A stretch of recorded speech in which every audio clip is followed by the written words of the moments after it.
simplemente hay que confesarse. Si vamos allá con el Padre y llegamos con Él y dígame sus pecados, no me acuerdo. Pues sí, ¿esto qué me indica? Esto me indica que no has pensado, que no has hecho un análisis de tu vida, no has encontrado las áreas en donde el pecado está destruyéndote. ¿Qué tal, hermanos? Sean bienvenidos una vez más al aula virtual de Evangelización Activa. En nuestra sesión anterior, aprendimos que Jesús está presente en cuerpo y sangre en la Eucaristía, y al comerlo permanecemos unidos a Él. Sin embargo, el pecado nos hace indignos de poder recibirlo y por tanto impide esta comunión. ¿Qué es el pecado? ¿Qué clases de pecado existen? ¿Cómo podemos quedar limpios del pecado y así ser dignos de participar en la Eucaristía? No pierdas un solo detalle de esta interesante sesión.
¿Qué tal, queridos hermanos? Bienvenidos nuevamente a nuestro curso de Evangelización Fundamental, en el que venimos recorriendo este interesante recorrido a lo largo de la Sagrada Escritura para conocer un poco más y a profundidad nuestra fe.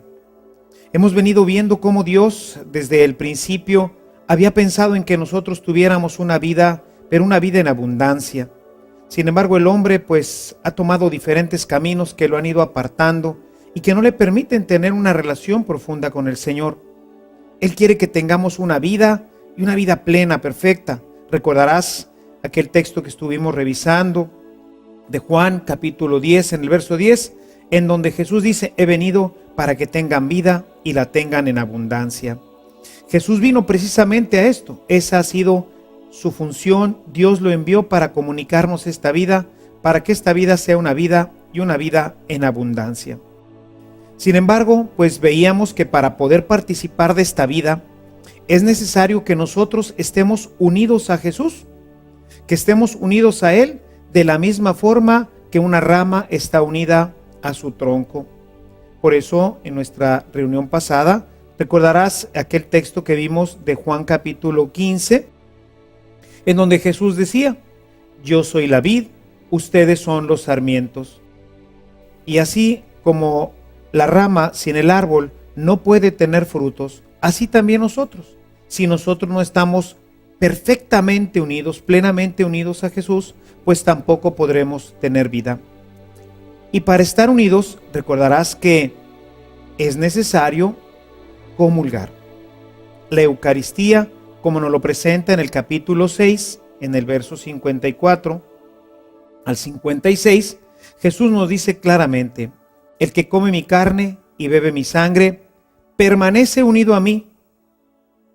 Esta permanencia es la que hace que fluya por nosotros esa corriente vital de Espíritu Santo que santifica nuestra vida y que nos comunica esta vida en abundancia.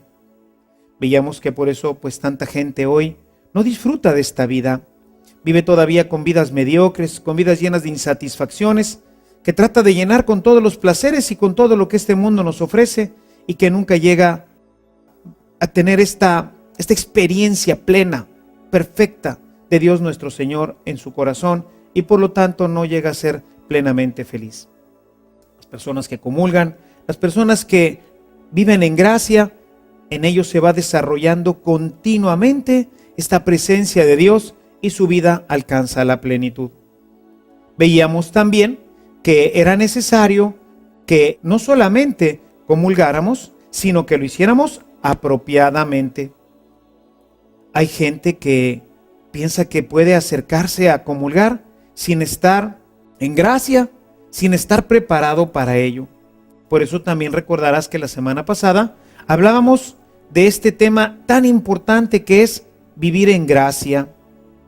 En su carta a los Corintios, San Pablo, en su primera carta a los Corintios, en el capítulo 11, nos dice: quien se acerca a recibir la comunión, es decir, quien se acerca a comer del cuerpo de Cristo y a beber de su sangre, y que no lo hace adecuadamente, que no lo hace en gracia, se come su propia condenación. Es decir, en vez de recibir gracias, esto que está comiendo vendrá a ser en detrimento para él, porque no ha sabido discernir ahí el cuerpo y la sangre del Señor y se acerca de una manera indigna. Por eso es necesario el sacramento de la reconciliación. Ya habíamos iniciado a platicar de esto la semana pasada y veíamos cómo el sacramento de la reconciliación es algo que es fundamental en nuestra vida. ¿Por qué? Pues porque somos débiles, porque somos pecadores. Jesús en el capítulo 20, en el versículo 21, nos presenta esta realidad. Es necesario que un sacerdote nos reconcilie. Es necesario vivir en gracia, porque la vida lejos de Dios nos lleva al pecado. Hay una cita muy importante en la Biblia que está en el capítulo 6, en el verso 23 de la carta a los Romanos. El salario del pecado es la muerte. Es decir, una persona que peca es una persona que pierde la vida, esta vida en abundancia, y pone pues realmente en peligro su salvación, su vida eterna. Por eso es importante que nosotros vivamos continuamente en gracia. El hombre está creado para vivir en este ambiente, para vivir en gracia. Cuando nosotros nos salimos de la vida de la gracia, entonces toda nuestra vida se convierte pues en una verdadera desgracia. Toda nuestra vida empieza a caminar por caminos de oscuridad que no nos permitirán alcanzar la plenitud que Dios nos ofrece. Podemos perderla, podemos caer, podemos tropezar, pero es necesario levantarnos. Y el Señor Jesús, conociendo nuestra debilidad, sabía que no podríamos nosotros vivir sin este sacramento. Sabía que éramos demasiado débiles para haber recibido la gracia en el bautismo y que esta gracia permanecería a lo largo de toda nuestra vida, porque el hombre es débil. Somos débiles y pecadores. Me encanta a mí el Salmo 51 porque precisamente confirma esta convicción. Dice David: pecador me concibió mi madre. Así somos. Somos personas pecadoras, somos personas que necesitamos continuamente de la gracia de Dios. Personas que nos caemos, pero que debemos de levantarnos. Y por eso Jesús nos quiso dejar un sacramento a través del cual nosotros pudiéramos recuperar la gracia.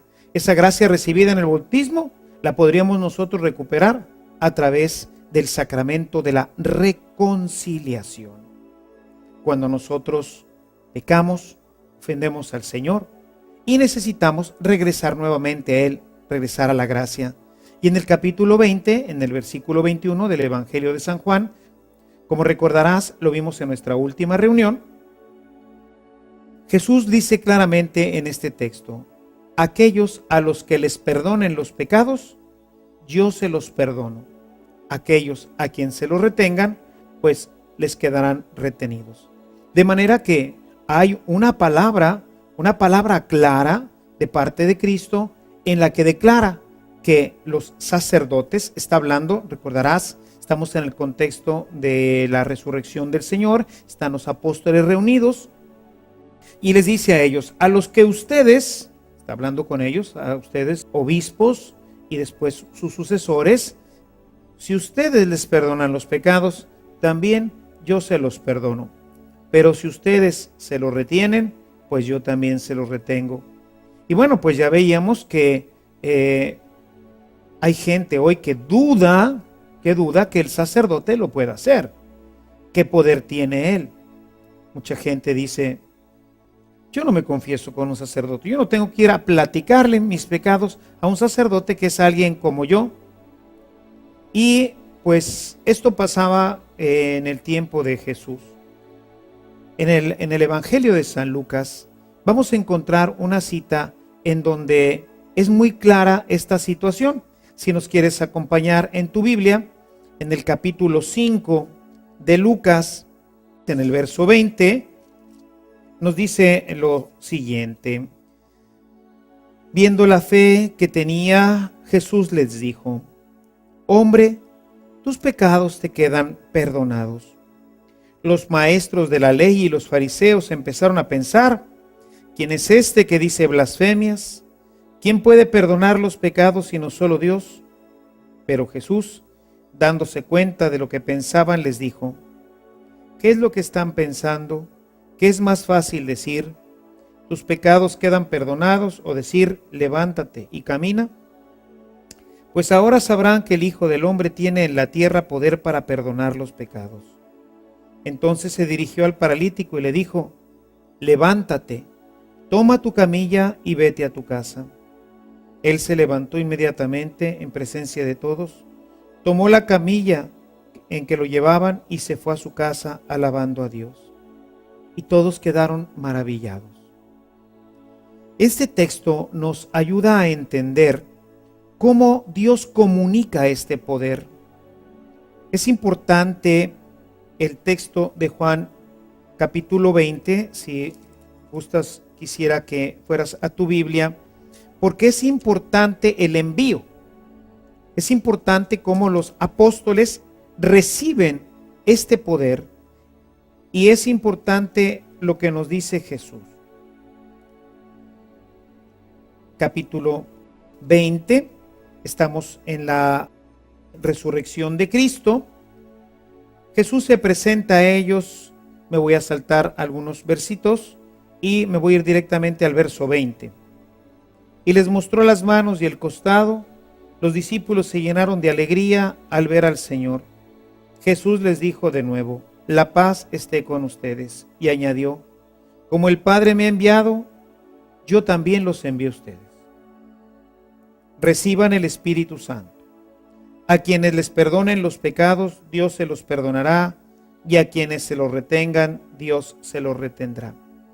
Es verdad que solamente Dios tiene el poder para perdonar los pecados, pero lo da, Él confiere esta fuerza, esta gracia. Así, cuando Jesús perdona los pecados, lo hace porque Dios, su Padre, le ha dado ese poder para perdonar los pecados. Y Él lo tiene como Dios por ser hijo de Dios. Y entonces Él se lo comunica a quien quiere.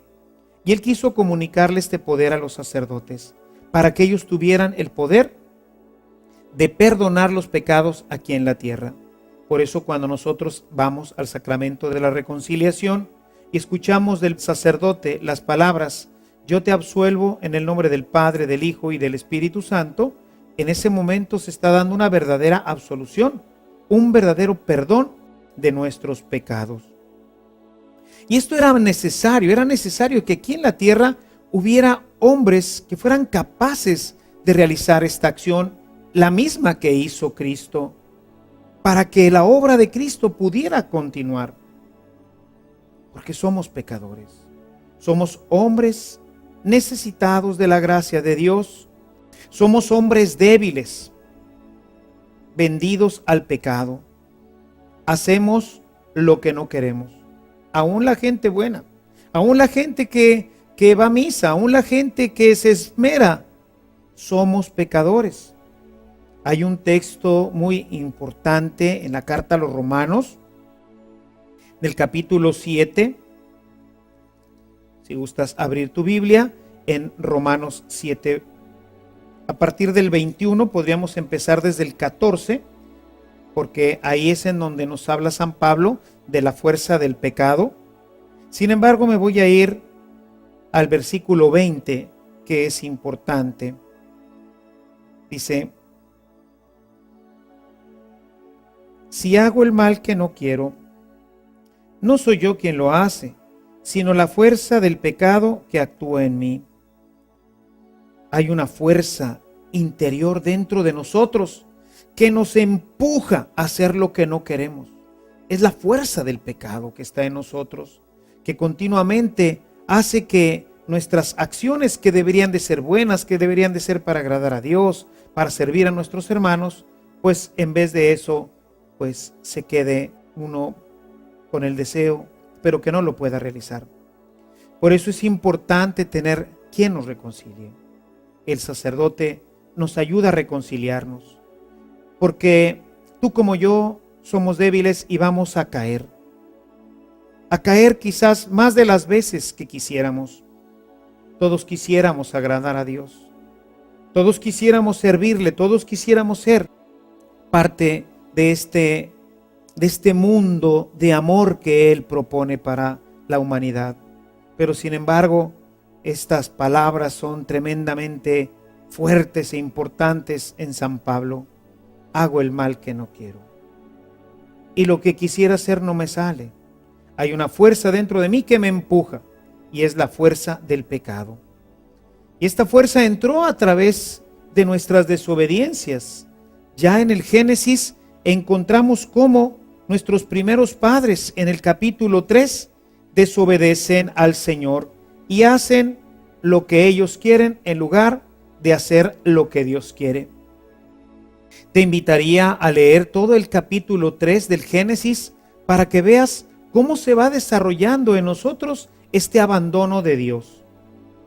El hombre seducido por su pecado, el hombre seducido por el demonio que le va metiendo ideas, que le va poniendo cerca aquellas cosas que no debe hacer, que no debe decir, se ve continuamente empujado por el pecado a hacer lo que a Dios desagrada. Desde el Génesis vemos esta tendencia dentro de nosotros. El hombre se ve seducido por la tentación y abandona a Dios, creyendo que lejos de Dios, que haciendo su propio proyecto podrá tener vida, podrá ser feliz. Y mis amados hermanos, qué equivocados estamos en esto. Quien abandona a Dios, lo único que conseguirá será decepción, angustia, miseria. Quiero leerte al final de este texto del capítulo 3, las consecuencias del pecado, que no son precisamente un castigo. La gente piensa que todo esto es un castigo. Sin embargo, no es un castigo, sino es la consecuencia de haber pecado. Claramente, Dios le había dicho a Adán en el capítulo 2 del Génesis: el día en que comas del fruto de ese árbol, ese día irremisiblemente morirás. Es una consecuencia de hacer lo que a Dios desagrada.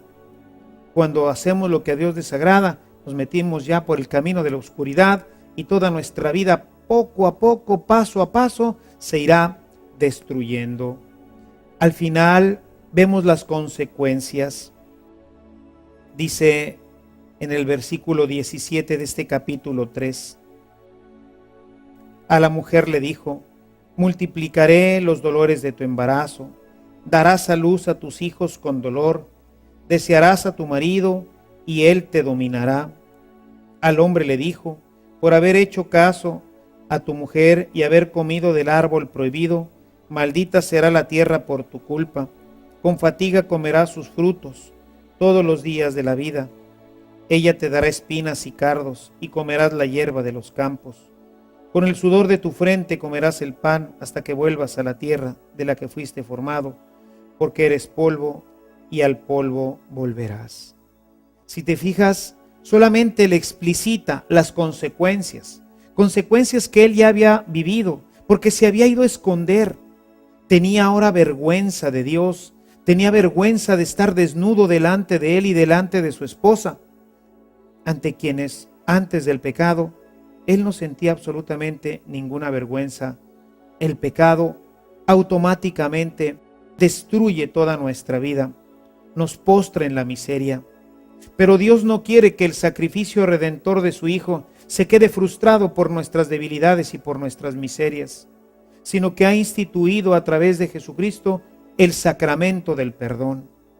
Y así como Jesús pasó perdonando a todos aquellos que necesitaban de su gracia, de su amor y de su perdón, así también le ha dejado a los sacerdotes este poder para podérselo comunicar.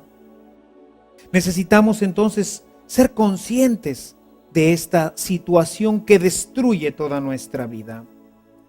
Jesús quiso también mostrarnos esta destrucción. Quería que la gente de su tiempo se diera cuenta de cómo cuando nosotros decidimos hacer nuestro propio proyecto, cuando nosotros abandonamos la voluntad de Dios, cuando nos alejamos de Él, toda nuestra vida empieza a destruirse, empieza a haber grandes y graves consecuencias. Y para ello nos dejó una parábola muy hermosa. Quisiera que abrieras tu Biblia en el capítulo 15 del Evangelio de San Lucas, en esta parábola que conocemos como la parábola del Hijo Pródigo, aunque más bien deberíamos de llamarla la parábola del Padre de la Misericordia.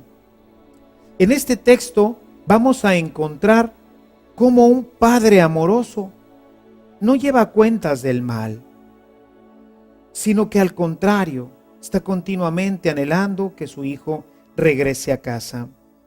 Voy a leerlo, me gustaría que me acompañaras ahí en tu casa, ahí donde nos estás viendo y escuchando. Quisiera que compartieras conmigo esto. Voy a leer a partir del versículo 11. Jesús les dijo también esta parábola. Un hombre tenía 2 hijos. El menor dijo a su padre: Padre, dame la parte de la herencia que me corresponde. Y el padre le repartió los bienes. A los pocos días el hijo menor recogió sus cosas, partió a un país lejano y ahí despilfarró toda su fortuna, viviendo como un libertino. Cuando lo había gastado todo, sobrevino una gran escasez en aquella región y el muchacho comenzó a pasar necesidad. Entonces fue a servir a casa de un hombre de aquel país, quien lo mandó a sus campos a cuidar cerdos. Para llenar su estómago, habría comido hasta los alimentos que daban a los cerdos, pero no se lo permitían. Entonces reflexionó y se dijo: ¿Cuántos jornaleros de mi padre tienen pan de sobra, mientras que yo aquí me muero de hambre? Me pondré en camino, regresaré a casa de mi padre y le diré: Padre, pequé contra el cielo y contra ti. Ya no merezco llamarme hijo tuyo. Trátame como a uno de tus jornaleros. Se puso en camino y fue a su casa de su padre. Cuando aún estaba lejos, su padre lo vio y profundamente conmovido salió corriendo a su encuentro, lo abrazó y lo cubrió de besos. El hijo empezó a decirle: Padre, pequé contra el cielo y contra ti, ya no merezco llamarme hijo tuyo. Pero el padre dijo a sus criados: Traigan enseguida el mejor vestido y pónganselo. Pónganle también un anillo en la mano y sandalias en los pies. Tomen el ternero gordo y mátenlo. Celebremos un banquete de fiesta, porque este hijo mío estaba muerto y ha vuelto a la vida. Estaba perdido y lo hemos encontrado. Y comenzó la fiesta. Como puedes ver en este pasaje, Jesús nos narra una historia que es nuestra propia historia. Es la historia del hombre que abandona a Dios, que piensa que puede ser feliz lejos de Dios, que piensa que con las gracias y los talentos que Dios ha puesto en su vida, podrá realizarla plenamente, sin dificultad. ¿Y cuán equivocado estamos? Quisiera que revisáramos esta parábola con mayor detenimiento, porque nos muestra cómo se va desarrollando este proceso del pecado y cómo nosotros vamos cayendo en una situación de deterioro. Primero vemos en los primeros versículos de este texto, vemos cómo el hombre pues se siente fuerte, se siente feliz. Es un muchacho joven el que nos presenta la parábola, que quiere salir y conocer el mundo. Él se siente que todo lo puede, que no tiene pues nada que lo detenga. Así que le dice: Padre, dame la parte de mi herencia, que pues quiero conocer el mundo. Y pues yo creo que el padre le diría: pero ¿qué te falta, hijo? ¿Por qué no te quieres quedar aquí? No, papá, yo quiero hacer lo que yo quiero. Aquí en la casa hay muchas reglas, muchas restricciones, que hay que llegar a cierta hora, que hay que levantarse a cierta hora, que hay que labrar la tierra, que no, yo no nací para eso. Mucho trabajo, muchas restricciones, la vida cómoda. Hoy el mundo busca la vida cómoda, busca la vida sin restricciones. No queremos leyes, queremos siempre hacer nuestra voluntad. La gente se queja de las leyes de la iglesia. Padre, es que son muchas las normas, son muchas las reglas. Padre, es que ¿por qué la iglesia no ha progresado? ¿Por qué todavía seguimos con historias tan antiguas como la castidad y con todos estos temas? No, hombre, hay que vivir y hay que vivir la vida bien. Muchos jóvenes que se acercan: Padre, ¿por qué no puedo yo tener relaciones con mi novia? Si la quiero tanto. Pues bueno, es que hay una norma que no la puse yo, sino que la puso Dios, y que dice que pues no fornicarás. No, pero eso seguramente correspondió a otro tiempo. Yo quiero vivir sin esas normas, pero quiero seguir siendo cristiano católico. Pero quiero poder pues irme con mi novia y pues hacer muchas cosas que esto me restringe mucho. Que hay que ir a misa, que hay que confesarse, que hay que hacer. No, las reglas no. Yo no nací para las reglas. ¿No es eso precisamente lo que le dice el muchacho a su padre? Papá, dame lo que me toca. Ya no quiero yo vivir aquí contigo. Y este es el problema de nuestro mundo hoy. Abandonar a Dios. Abandonarlo porque siente que es una carga pesada lo que tiene, porque no ha valorado el estar en la casa del Señor, porque no ha valorado lo que significa estar en la casa del Señor. Así que bueno, pues finalmente el muchacho, nos dice el texto, toma sus cosas, el padre le reparte la herencia y se va. ¿Y qué hace? Carambas, siempre me he preguntado, ¿por qué seremos tan tontos? Yo creo que si Dios nos hubiera hecho un poquito más listos, aprovecharíamos mejor lo que tenemos, pero ni siquiera nos da para eso. El muchacho, con toda su fortuna, que seguramente tendría pues para vivir bien, el papá con eso había hecho pues su finca, había hecho todo lo que tenía, lo había multiplicado. No, este muchacho se fue a despifarrarlo, a tirarlo por la borda. Y esto es lo que hace el hombre hoy. Tira por la borda lo que Dios le ha dado. Tira por la borda su salud. Tira por la borda su economía, su felicidad, su relación con los demás. Hoy vemos que uno de los graves problemas que tenemos en la sociedad es, por ejemplo, sin entrar a cuestiones de vicios, simplemente la gordura. Hoy tenemos un terrible problema de obesidad que es problema de salud mundial, en donde la mayoría de las naciones dedican inmensos recursos para poder combatir este tema de la obesidad. ¿Por qué? Porque hay que comer de todo y mal, hasta reventarnos. Consecuencias, gravísimos problemas. Y ya no me meto, como decía ahorita, a cuánto se gasta, cuántos problemas gravísimos de salud, problemas sociales por el tema del alcoholismo, porque pues hay que ir a una fiesta y pues hay que ponernos la verdad. Vinimos a disfrutarla y pues hay que beber hasta que ya no se pueda más. Y como a veces esto no nos llena completamente y el estrés nos presiona, pues entonces hay que entrarle también a la droga. ¿Y cuántos problemas hoy tenemos por el tema del SIDA, las relaciones fuera del matrimonio, los embarazos de las chicas? ¿Cuántas madres tenemos hoy solteras? ¿Cuánto deterioro social? ¿Cuántos problemas? ¿Por qué? Porque despifarramos lo que Dios nos dio. Y por eso no somos felices. Y bueno, pues entonces ahora nos dice el texto que el chico que había despifarrado su fortuna, pues ahora empezó a pasársela realmente muy mal. Hubo una gran escasez, no había que comer. Así que, pues lo único que encontró fue un trabajo cuidando puercos. Y nada más para darnos cuenta de lo que implica esta expresión de San Lucas de cuidar puercos, podría haber puesto en su texto cuidar gallinas o cuidar caballos o alguna otra actividad. El puerco era un animal inmundo, era un animal que no se comía, era un animal que tenía características así oscuras.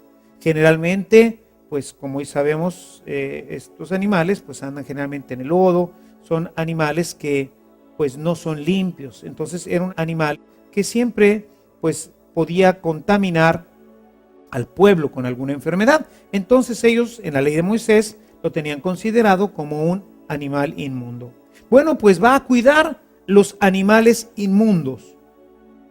Y él quisiera saciarse de la comida que comen los animales inmundos, pero ni eso le dejaban comer. Se estaba muriendo de hambre. Esto es para darnos cuenta de cómo una persona puede llegar a lo más bajo, a lo más vil. Muchas de las gentes que hoy hacen este tipo de actividades, y no me refiero a cuidar puercos, toda esta gente que son maleantes, esta gente que no tiene escrúpulos, esta gente que explota a las mujeres, que explota a los niños, toda esta gente son personas que han venido cayendo poco a poco hasta lo más vil, hasta lo más bajo. Dios no quiere que estén ahí. El muchacho entonces se pone a reflexionar. ¿Qué estoy haciendo yo aquí? ¿Qué estoy haciendo yo aquí comiéndome esta basura? Y ni esta me la dejan comer. Y entonces toma la decisión más importante de toda su vida. Regresaré a mi padre. Regresaré a mi padre. Y esto, mis amados hermanos, es lo que tenemos que hacer hoy. Nuestro mundo tiene que regresar al Padre. Tiene que regresar a su amor, tiene que regresar a su casa.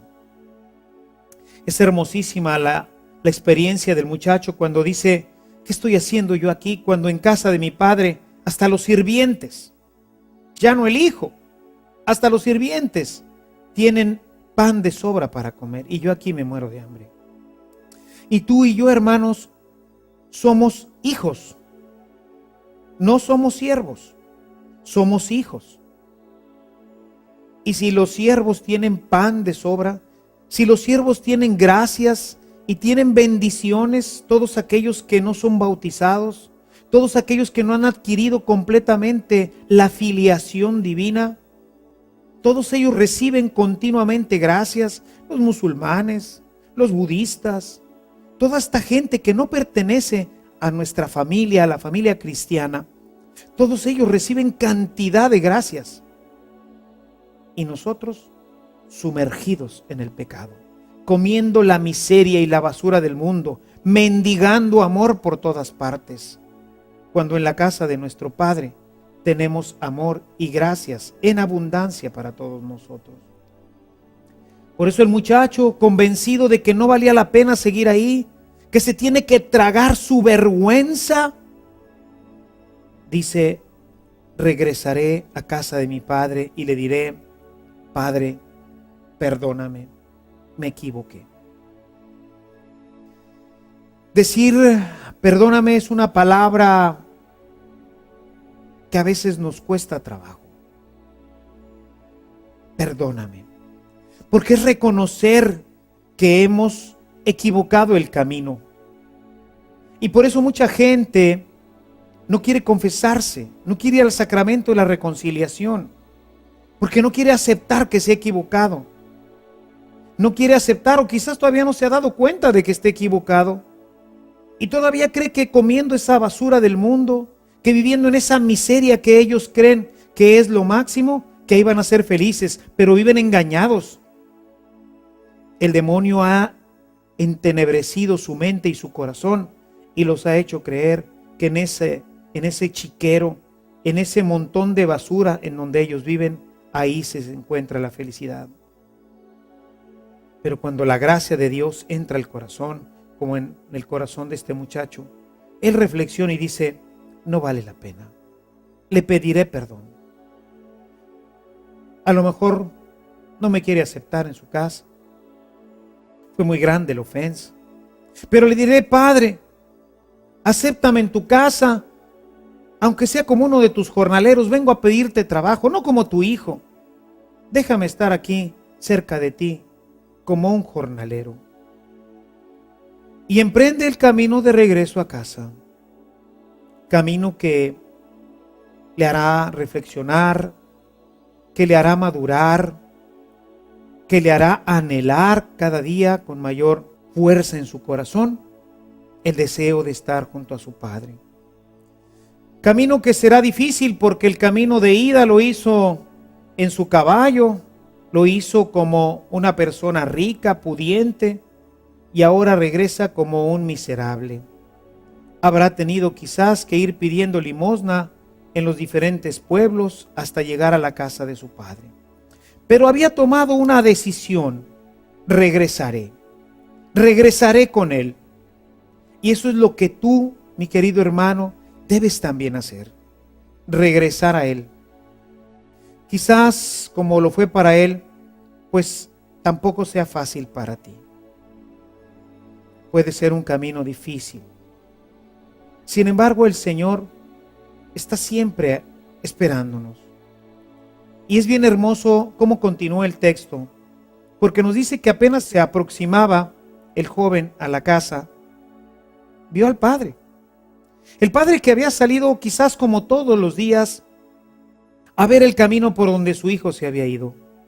Algunos textos dicen: el padre estaba oteando el camino, es decir, estaba caminando, esperando, tenía la esperanza de que el hijo algún día se daría cuenta de que el amor que él le brindaba, pues no lo encontraría en ninguna parte. Así que esa tarde estaba el padre ahí a la vera del camino, cuando de repente ve venir aquella figura que inmediatamente reconoce. Y en cuanto lo ve, empieza a correr hacia él. No es el hijo el que corre, sino es el padre. Porque, mis amados hermanos, es Dios el que quiere que regresemos a su casa. Es Dios el que nos quiere tener ahí. Es Dios el que nos quiere colmar de bendiciones y de amor. Así que agarra al hijo, lo abraza, lo aprieta contra sí. El muchacho quizás en ese momento trata de soltarse, se postra ante su padre, llorando junto a sus pies lo abraza y le dice: Padre, perdóname, he pecado contra el cielo y contra ti, ya no merezco llamarme hijo tuyo. Y no le deja ni siquiera terminar de hablar. En ese momento lo levanta, lo abraza, lo besa. Inmediatamente llama a sus criados para que le traigan una túnica, signo de la realeza, que le pongan un anillo en su dedo, signo de la filiación, que lo deje nuevamente como el hijo amado que siempre ha sido, y manda que se orqueste una gran fiesta, porque el que estaba muerto ha resucitado, el hijo que se había perdido lo hemos encontrado. Esta es la fiesta, mis queridos hermanos, esta es la fiesta de la reconciliación. Esta es la fiesta de un Dios que se alegra cuando tú y yo, arrepentidos de nuestros pecados, cuando hemos comprendido que lejos de Dios no encontraremos felicidad, regresamos a la casa del Padre. Y entonces Él manda preparar la cena eucarística para que podamos gozarnos, y con esto empezamos a experimentar lo que ya en el cielo viviremos, la cena que nunca tiene final, donde viviremos eternamente con Dios en esa eterna fiesta y en esa eterna morada que Dios ha preparado para todos nosotros. La reconciliación es el sacramento de la misericordia. Es el sacramento del encuentro de nuestro pecado con el amor infinito y misericordioso de Dios. Es el encuentro de tu pecado, de tu miseria, con este Dios que te conoce y que te ama. Dice el Salmo 103 que no nos trata como merecemos, porque conoce nuestra miseria, conoce nuestra debilidad, sabe que somos pecadores y por eso nos trata siempre con misericordia. Y te está esperando a ti, está esperando a ti para que tú también regreses a Él, para que arrepentido en sus brazos encuentres el amor, la ternura, el cariño de este Padre amoroso del cielo, que está continuamente ahí, a la vera del camino, esperando a todos los hijos que se han apartado de Él, a todos aquellos que pensaron que serían felices viviendo al margen de su amor y que finalmente logren descubrir que lejos del amor del Padre, que lejos de la casa de Dios, difícilmente encontraremos la salvación, encontraremos la felicidad. Y con este marco, quisiera ahora retomar un elemento importante dentro de la reconciliación. La reconciliación es ese regreso al Padre. Es esa conversión, es lo que llamamos conversión.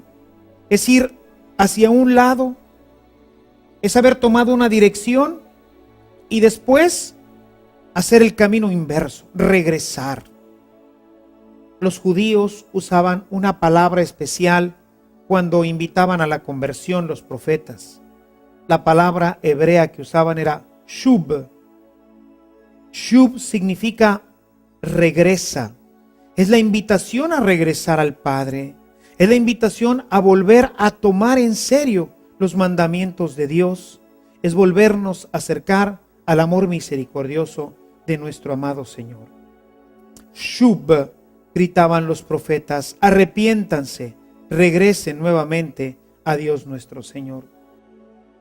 Y este regreso lo hemos ido estructurando un poco en la iglesia para que sea verdaderamente un proceso que nos ayude a una conversión seria, real. Porque a veces simplemente decimos, bueno, sí, me arrepiento, pero realmente no hay esa conversión. Sería como si este muchacho del que hemos estado leyendo, pues hubiera dicho, híjole, ya se me acabó el dinero, déjame ir a casa de mi padre, papá, ya no tengo dinero, pues préstame tantito, dame del de mi hermano, dame del que dejaste para ti. Y entonces el padre, seguramente que también en esa generosidad que siempre tiene, se le hubiera dado para que éste hubiera regresado nuevamente a despifarrarlo y así sucesivamente hasta la muerte. La conversión tiene que ser como se dio en este muchacho. Una conversión profunda, una conversión que lo aleje de aquella mala vida, una conversión que le permite entender que en la casa de su padre lo tiene todo. Es cierto, hay reglas, en todas partes hay reglas. Tenemos reglas y hay que cumplirlas. Pero esas reglas son las que nos protegen, son las que nos ayudan a vivir bien. Y por eso en la iglesia, con esta sabiduría que Dios le ha querido dar a su santa iglesia, he estructurado un camino que quizás tú cuando fuiste pequeño lo conociste, que eran los pasos para hacer una buena reconciliación.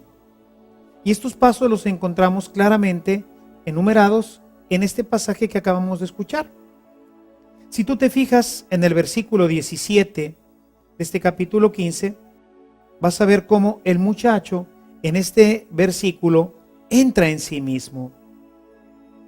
Quizás tú recordarás que en el catecismo de la iglesia tenemos 5 pasos para hacer una buena reconciliación.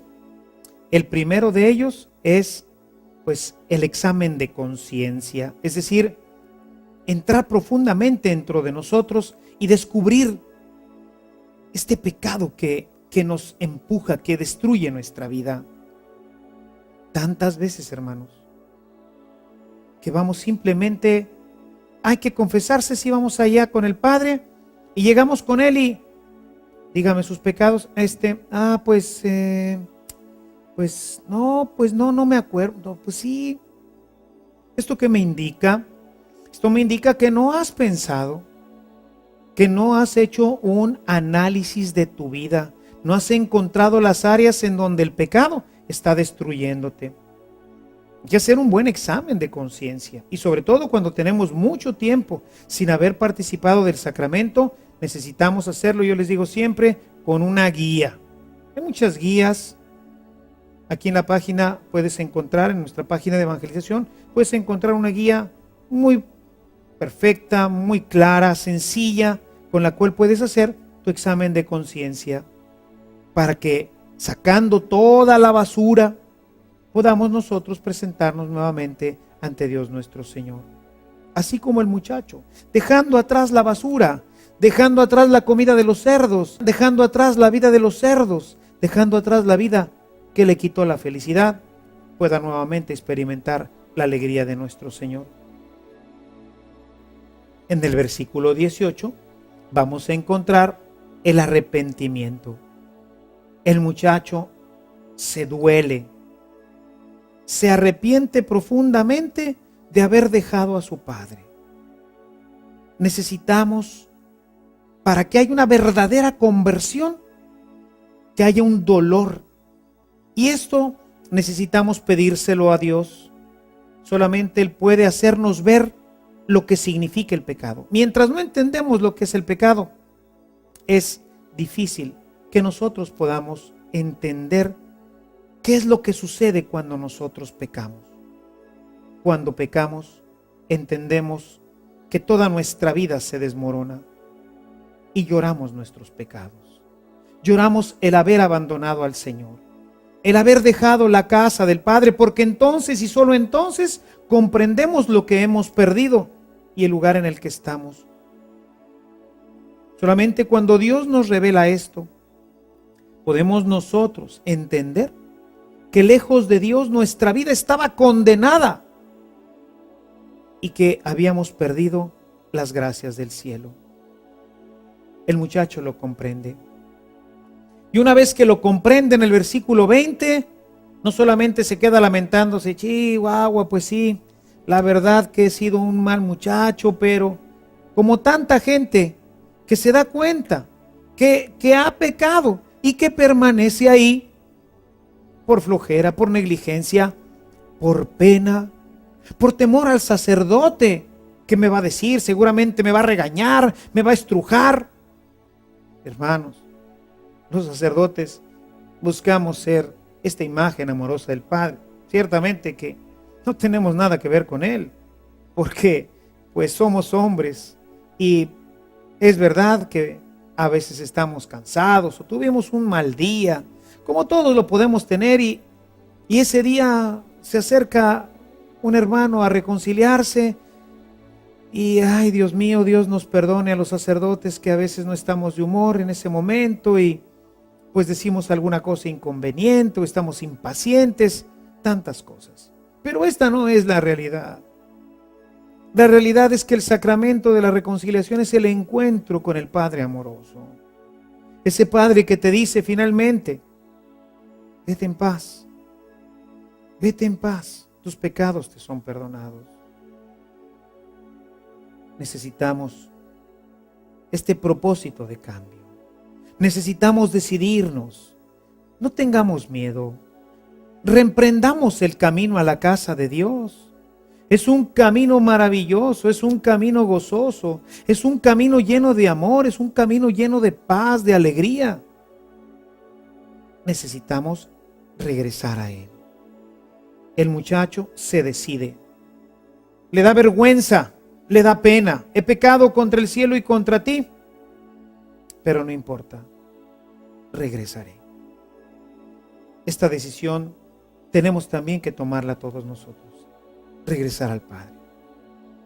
Y una vez que hemos tomado esta decisión, habiendo hecho nuestro examen de conciencia, con el dolor de pecados que podamos todavía en nuestra inconversión completa tener, presentarnos ante aquel ministro sagrado, aquel a quien Jesucristo le dijo, a los que tú les perdones los pecados, yo también se los perdono. Y así me presento ante el sacerdote, imagen del Padre eterno. Y ahí, con un corazón humillado y contrito, decirle: Padre, he pecado contra el cielo y contra ti. Y sacar ahí toda nuestra basura, toda nuestra miseria. La gente dice: ¿y si solamente tengo que arrepentirme, por qué tengo que platicarle todos mis pecados? Porque tiene un efecto humano, psicológico. Porque tiene un efecto fundamental para que el sacerdote te pueda dirigir, para que te pueda aconsejar y acompañar. El sacerdote es el médico de las almas. De la misma forma que Jesús fue el médico de todos esos hermanos que se acercaron a él, así el sacerdote buscará con una buena penitencia encontrar la medicina adecuada para que tú te sanes. Pero imagínate que tú vas a ver al médico y el médico te pregunta: bueno, ¿y qué le duele? No, pues tengo dolor, he tenido dolor. Sí, pero ¿dónde le duele? No, pues sí, como que me duele, es así como que un dolor, como que en el cuerpo. Será muy difícil que te pueda diagnosticar. El pecado, mi querido hermano, es una enfermedad que destruye nuestra vida. Y por eso llamamos que hay pecados mortales y pecados veniales, porque es verdaderamente una enfermedad. Una enfermedad que nos puede llevar hasta la muerte. El sacerdote nos da la medicina justa, la medicina adecuada para que nosotros podamos sanar. Tú te presentas con él, sacas toda tu basura, todas las áreas en donde eres débil, y el sacerdote seguramente con el paso del tiempo irá encontrando la medicina justa que te ayudará a tener una vida plena, a tener una vida fuera del pecado. El sacerdote entonces ahora, una vez que ha visto tu pecado, te da una penitencia que es una medicina.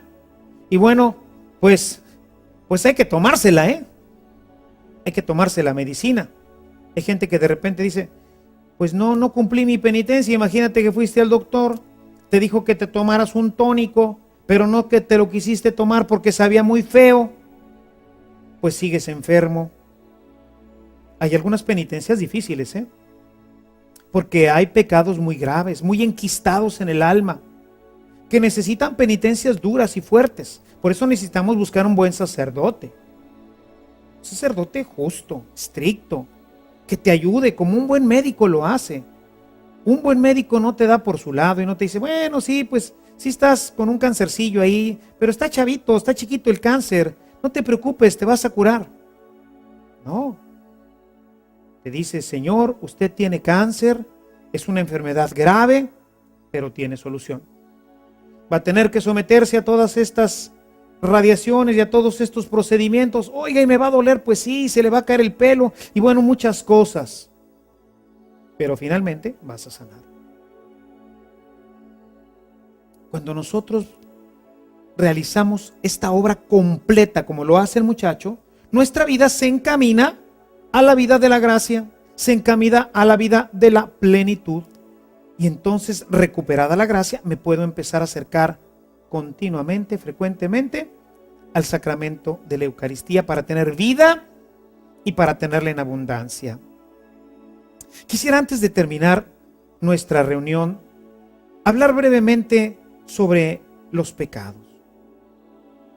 Porque a veces la gente piensa que todos son iguales y no. Tenemos pecados que llamamos mortales y pecados que llamamos veniales.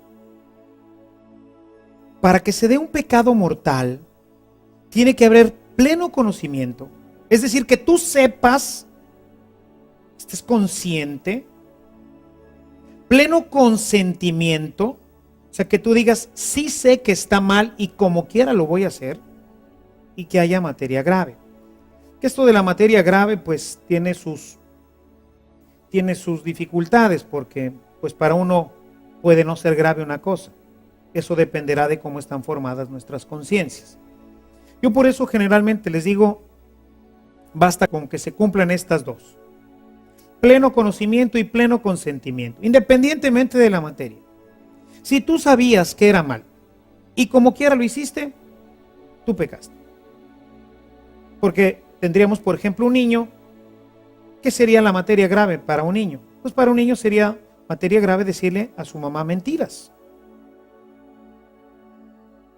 Y es algo que, pues, creo que todos los niños en general hacen. Y si decimos, bueno, pues es una mentirilla blanca, fue nomás para escaparse de ahí de alguna cosa. No, es pecado. Y si lo hiciste con pleno conocimiento y con pleno consentimiento, es pecado grave. Te aparta de Dios, rompe el pecado mortal, rompe tu relación con Dios y necesitas reconciliación sacramental. Pero hay otros pecados que no hicimos con pleno conocimiento o con pleno consentimiento. Y te pongo un ejemplo. Imagínate que tú vas en el camión. De repente vas parado en el camión y de repente el camión enfrena y ¡bum! Ahí van toda la gente hacia adelante y una pobre señora aquí que venía junto a ti, ¿verdad? Una señora de esas que nunca faltan los camiones, así gordita, que traía por aquí unos paquetes y pues no tiene con qué agarrarse bien y ¡pum! Se te va encima y te tira. Y claro que en ese momento tú te enojas y te molestas porque la señora te cayó encima. Y entonces te levantas molesto y enojado y le empiezas a llenar de improperios, señora, ¿qué? Pero en ese momento dices, ay, esto fue un accidente. No, señora, perdóneme, discúlpeme, le ayudas también a levantarse. ¿Tú no querías ofender a la señora? ¿Tú no habías planeado ofender a la señora? ¿No fue algo que tú premeditadamente sabías y tenías conciencia de ello? ¿Pecaste? Sí, ya le dijiste 2, 3 cosas inconvenientes a esta pobre señora. Pues hay que pedirle perdón. Perdóneme, señora, lo siento mucho. Pedirle perdón al Señor. Señor, cuida mis labios, ya ves cómo soy de bocón. Ayúdame, ten misericordia de mí. Una oración bien hecha, un acto de contrición bien sentido, cancela completamente el pecado venial. Es benigno, no nos lleva a la muerte, como dice el evangelista San Juan en su primera carta. Hay pecados que llevan a la muerte y pecados que no nos llevan a la muerte. Todos son pecado y todos yo siempre te recomiendo que los pongas delante de un sacerdote, aún los veniales, porque todos se enfermarán tarde o temprano, más o menos tu alma. No porque tengo gripa, ya no le voy a hacer caso, ¿o no? Claro que no es lo mismo que tener una neumonía, pero las neumonías muchas veces empiezan con una gripa mal cuidada. La persona que es displicente, las personas que no tienen cuidado de su alma y que dicen, no, son pecadillos, mentirillas, cosillas como esta que te platico, esa gente poco a poco empezará a enturbiar su alma y terminará cometiendo faltas realmente muy graves. Y finalmente hay un pecado que llamamos el pecado que es habitual. Es un pecado en el que yo me meto y en el que no quiero o no puedo salir. Por ejemplo, gente que se mete pues a las drogas, a la pornografía. Son pecados habituales. Pensemos, por ejemplo, en una prostituta. Pensemos en gente que se mete verdaderamente al pecado, que sabe que es pecado, pero que lo utiliza para vivir. Vendedores de droga, vendedores de alcohol. Toda esa gente sabe que le está haciendo mucho mal a su prójimo y sin embargo ahí permanece. Se llaman pecados habituales. Y estos pecados habituales no se pueden perdonar. ¿Por qué? Porque no hay un arrepentimiento.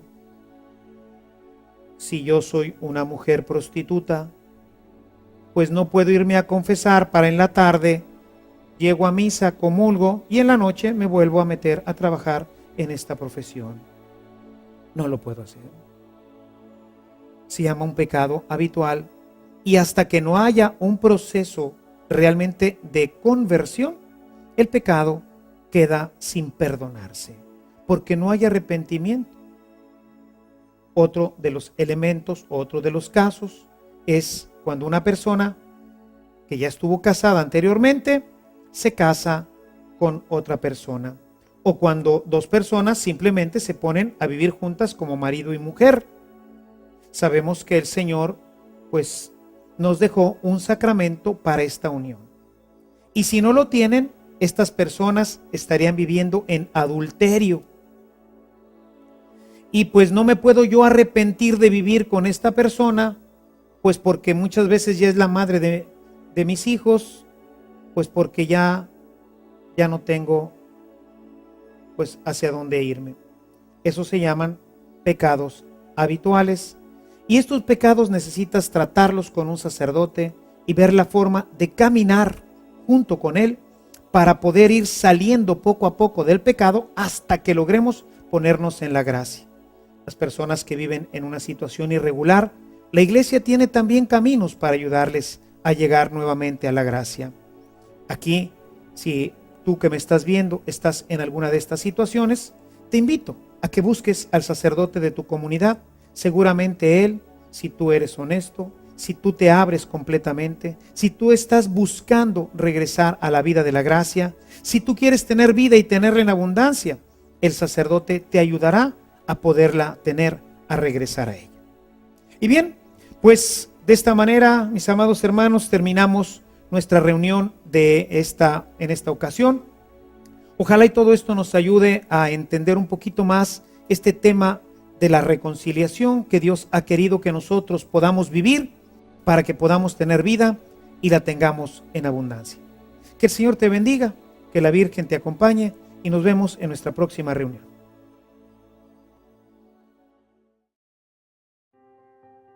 Si estás listo para reconciliarte con Dios, estás listo para la tarea de hoy. La tarea para esta sesión consiste en buscar una reconciliación sincera con el Señor para acercarme fructuosamente al sacramento de la Eucaristía. Hacer un buen examen de conciencia según el modelo que se anexa. Reflexionar en la siguiente cita. Contestar el cuestionario número 7. ¿Qué se necesita para vivir la vida en abundancia? Cita. ¿Cómo lo consigo de manera íntima y personal? Cita. ¿Puedo acercarme a recibir la comunión sin estar reconciliado con Dios? ¿Por qué? ¿Quién lo dice? Cita. ¿Los sacerdotes y los obispos tienen poder para perdonar los pecados? ¿Quién se los dio? ¿En dónde encontramos este mandato? ¿Con qué parábola Jesús nos ilustró lo que es el pecado y la manera de salir de él? Menciona la cita.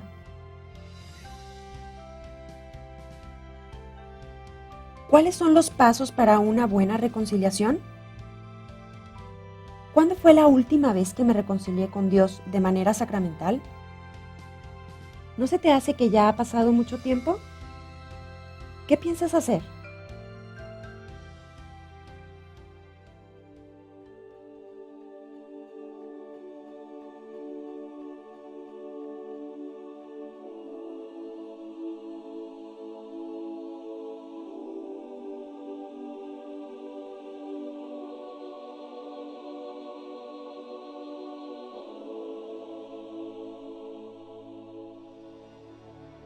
Gracias por continuar con nosotros. En nuestra próxima sesión seguiremos avanzando en nuestra relación con Dios. Ahora nos uniremos a Él mediante su palabra. Te esperamos.